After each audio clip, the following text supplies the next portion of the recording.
YouTube is Rico, man. I'm back with another video, man. Y'all see what we got going on, man. We got Chicago rapper Edai 600 pronounced dead after shooting. So you already know what time it is, man. Other than that, man, if you're brand new to the channel or you've been watching videos on the channel but not yet subscribed, hit that subscribe button now. Also, don't forget to tell your family and friends about the channel. Hopefully they become supporters of the channel as well. And make sure you guys are smashing that like button and commenting on the video to help the video get recommended to a larger audience of people and hopefully bring in new supporters to the channel as well. And don't forget to turn on post notifications so you guys do not miss out on new uploads. And be sure you don't miss out on new uploads. Make sure you check out the channel every day before you go to bed or when you wake up in the morning. And also don't forget to follow on my IG at LMERico. All my other social media platforms is in the description box down below. So don't forget to hit up the description box before you exit the video. Other than that, man, y'all see what's going on, man. First of all, just gotta say RIP to Edai, man. Shit crazy. But, man, other than that, ain't really too much I can say, man. It's just a crazy thing, man. Wasn't expecting this. We're gonna start the screen record. Yeah, this one definitely crazy. That started, and we're gonna start the video now. Man, what's up, everybody? Welcome back to another episode of EOS. It's 1090 Jake, and I'm rocking with y'all, and y'all rocking with me. And for this video, we're gonna be speaking on one of the drill pioneers in Chicago, Edai 600, who was just shot and killed. Sunday, August 1st, a 32-year-old man was standing outside in the 7200 block of South Bennett Ave in Chicago's South Shore neighborhood when he was shot multiple times, bullets striking him in the chest and stomach. The man was transported to the University of Chicago Medical Center where he was pronounced dead and has yet to be officially identified. It wouldn't take long for news to break on social media that this was none other than Cdai Ely, more commonly known as Chicago rapper Edai, one of the early pioneers in Chicago's drill movement who left behind some of the most disrespectful songs in drill's history.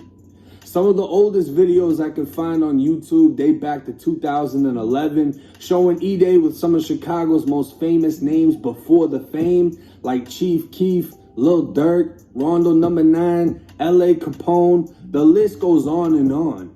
But if you know the history and how many people in these videos have been...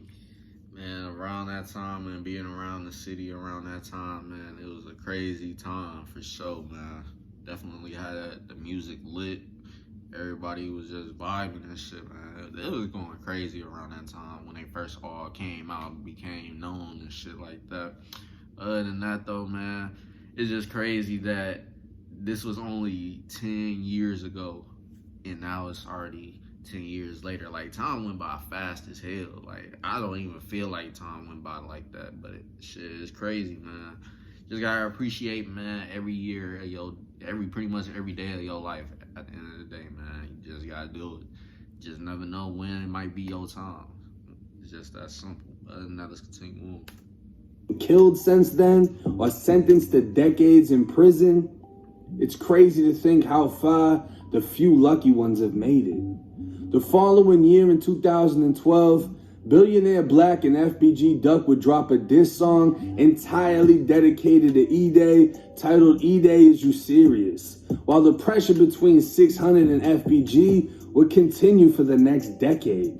But in 2014, Edai dropped his song War, the first line in the song saying fuck FBG, then addressing the song aimed at him saying that Edai Is You Serious diss, that shit ain't nothing to me. You on that bus stop like Tuka, we put you under the sea. The line was marking the death of Shondale Gregory, also known as Tuka, a 15-year-old who was killed at the bus stop on 63rd and St. Lawrence, FBG Duck's block. But the coldest line in War was on the second verse when Edai said, I get that call, they on Brick Squad, I'm like murder them boys. Kick in Miss Coleman's door and knock Lil JoJo's urn on the floor. Marking the death of Joseph Coleman, also known as Lil JoJo, the GD rapper that went famous for his song BDK, pulling up on Lil Reese, and later being shot and killed at the age of 18. Edai would continue rapping throughout the years, but would never reach the levels of success within the industry as some of the others he was around. And while he made drill music, Cdai would be mocked for the fact that he at one point or another was a truck driver working a legitimate job. 600 would slowly fall apart throughout the years as members would fall victim to the streets of prison and pressure within the group would build. Edai was the blood brother of Cdai, another 600 rapper who's less known for his music and more known for how many bodies he's allegedly left in the street. When Cdai and Rondo were arrested for the murder of a cab driver back in 2014, Edai was one of the main ones alleging Tay 600 snitched on the case, an allegation that would later be proved false. But 600 would never be the same, as sides had already been chosen, and many believe 600 had never been the same since the loss of L.A. Capone. Cdai would later be sentenced to 38 years in state prison and Rondo to 39. June 30th, 2021, Edai would make a post saying, when it comes to the topic of drill music, I feel so unappreciated because 600 started drill. And in a way, he's right. While Edai isn't one of drill's superstars, his name is still cemented in drill's history and will live on because of it. Yeah, I definitely would say he went crazy when he was first out and shit, man. But other than that, I'm surprised he didn't really blow up bigger than what he did. But it is what it is, man. He did his thing, and he definitely a legend for sure behind the drill starting and shit like that. But other than that, though, man, we're going to continue on. We got about 5 more minutes left. Only 5 days after that post, he'd make another with the caption saying, I might get talked about, but I don't get touched. Love it or hate it, drill music comes with death, and it's death that makes the music real. While Edai had his back and forth with FBG and plenty other gangs for over 10 years, Edai was killed literally only 3 days before the 2-year anniversary of FBG Duck's death, making the list of drill rappers who've been around since the beginning that much smaller. Now to hear a Chicago rapper died, I mean, it happens so often, but it always comes with a punch to the stomach type feeling. You don't even have to be involved in any of it, know any of them, but Chicago rappers have so many fans and have left an influence across the entire country. You can appreciate both sides of the music, from the GDs to the BDs. And that's how I look at it, man, because at the end of the day, back then, I know how people was all on BD or on GD and shit like that, but it wasn't really around the shit or around these guys in particular and shit like that. At the end of the day, I feel like you could be able to appreciate both sides at the end of the day without picking sides and shit, because of the simple fact, if it wasn't for them, this whole genre of music possibly would have never existed. We possibly wouldn't have seen the artists that we got today because of this shit. So at the end of the day, man, definitely got legends coming out of Chicago behind the drill shit, man. Simple as that, man. It was just so many names too at that. Like, a lot of people got taken in their prime, and later on down the line, if they were already on, they got took.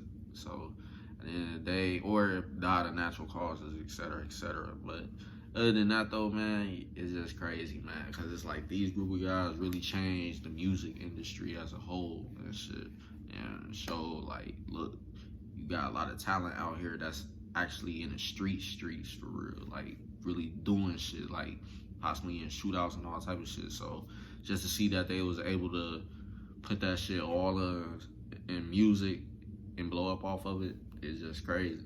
But other than that, though, man, it pays a heavy price, though, especially when you got enemies. That's all we got to say about that, but let's continue on. It doesn't matter. You can appreciate the talent. Some of the rappers, even though they beef with the other ones, they'll say, like, yeah, he can make good music. It's still fuck him, but he can make good music.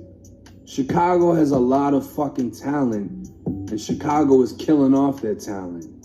And as crazy as that sounds, it's the reason so many people are a fan of the music. You know, they say rap started as an expression of what was going on in the ghetto. And that's all drill is. Chicago, they're killing shit left and right. It's within the city's culture. They've been doing this shit for decades on decades on decades. And all drill is doing is putting it in the music. The disses, the this and that, the back and forth, the murders. It's a part of the music, but it's what makes the music great, as sad as that is to say. And it's almost like, you know, warriors, true warriors in history. In a lot of different cultures, it's always been one of the greatest honors to die in battle. You got a lot of Chicago rappers that'll mention things like, I'm gonna be this way until the day that I die. I'm this until I'm in my grave. I'm that until this happens. And, you know, unfortunately, that's what happens. But it's always the ones that die young that are always remembered as being legendary. You know what I mean? It's different when you see someone reach old age. You don't look at them the same, you know? When you see somebody that's old as hell, you can't picture the 20-year-old them, the 30-year-old them. And all of these Chicago rappers, I mean, they go out in prime years or not even in their prime, 15, 16, 17, 24, 25, 26, young as hell, but they're forever remembered as being that age, as being that person, that legendary, living a life that's literally a gamble, not knowing when you're gonna die, but you're living that fucking life. And you're taking people out and you're putting it on songs that people are gonna remember. Now, one of the things that I mentioned in this video is the fact that Cdai was consistently mocked for being a truck driver. And a lot of people are like, well, how you gonna hate on a man that's got a real ass job? A lot of people inside of Chicago had real jobs. A lot of people in Chicago got killed at their real jobs, which is why a lot of people can't work a real fucking job. But the thing is, you can't be 1 foot in and 1 foot out, because having 1 foot in the streets and 1 foot out only makes you that much more accessible. If you got to show up to work, the motherfuckers know where you're at. And that's also what fucks up a lot of the money for people inside of Chicago. If you can't get a job and you can't go to school because of the threat of getting killed, you can only make money doing some street shit. So you're all the way in this street lifestyle with no fucking escape, because you always have that threat of death over your head. And the best thing that ever happened to Chief Keef's career is when they said you can't come back to Chicago. He moved out to LA, he brought... And I just gotta say, man, I always tell people, man, it don't matter if you're trying to change your life around, whatever the case is. If your ass in the streets, you gonna most likely build enemies. And once you get those enemies, they lifelong pretty much at the end of the day. Because say you been in the streets for 5 years or however long, you finally decide to get up out of it due to religion or something that's gonna make you a better person and get away from that lifestyle. Your ops, they don't see that. All they remember you is for the time you was in the streets, of what you did to them and what you did that messed them up mentally or physically, etc., etc. So now that's all they remember. They don't care that you trying to change your life around, or you a better person, or you trying to become a better person. They don't care about none of that. Because all they keep remembering is what you did in the street life. And that's all they want to remember. And want to take you out ultimately at the end of the day, because that's just the way it is. It's just that simple. So yeah, man, at the end of the day, it's hard for somebody to get in the street life and then try to come up out of it and try to live a regular life and be better, a better person, or et cetera, whatever you want to say. It's hard, just because of the simple fact you got enemies that most likely are going to be lifelong. But other than that, now what he said about Keef, definitely glad he got up out of there, because at the end of the day, you one of those artists that we already know for sure is a GOAT, a legend. Like, if something happened to him, y'all already know how everybody would be feeling. Like, that shit would hit everybody. It'd hit shit, even people that grew up not really listening to him like that. It's gonna hit a lot of people just because he pioneered a whole new wave of music and shit like that. So, like he said, I'm glad we're pretty much a good thing for his lifestyle was that he got told, don't come back to Chicago. You can't come back, or else you're gonna be locked up and gotta do jail time, etc., etc. Like, because he could have easily been one of those people that we've been seeing getting killed left and right over the years. So he's definitely really one of the main ones from the very beginning that's still here to this day. So we gotta be thankful for that, man, because like I said, man, a lot of these artists we probably wouldn't even see exist if it wasn't for him and the rest of the guys. So, yeah, man, it's just crazy. But other than that, let's continue on. The video almost over. Whoever he brought with him, and it's not that he's untouchable, but it's the simple fact that he stays out the way and just lives life and enjoys it that's keeping him alive.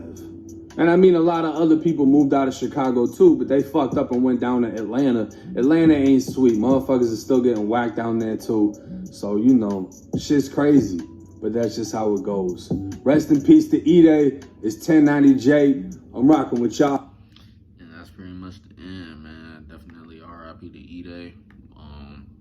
That's pretty much the end of the video, man. I don't want to drag it on for you guys and stuff, but y'all comment down below how y'all feel about the whole situation and stuff like that.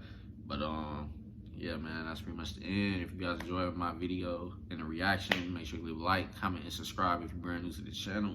Don't forget to tell your family and friends about the channel as well. Hopefully they become supporters of the channel. And make sure you guys turn on post notifications so you don't miss out on new uploads. And to be sure you don't miss out on new uploads, check out the channel every day before you go to bed or when you wake up in the morning. And also don't forget to follow my IG at LMER. That'll help me get to 500 followers. With all that being said, hopefully this video gets recommended to a large audience of people and hopefully bring in new supporters to the channel. And I'll see y'all later on. Peace.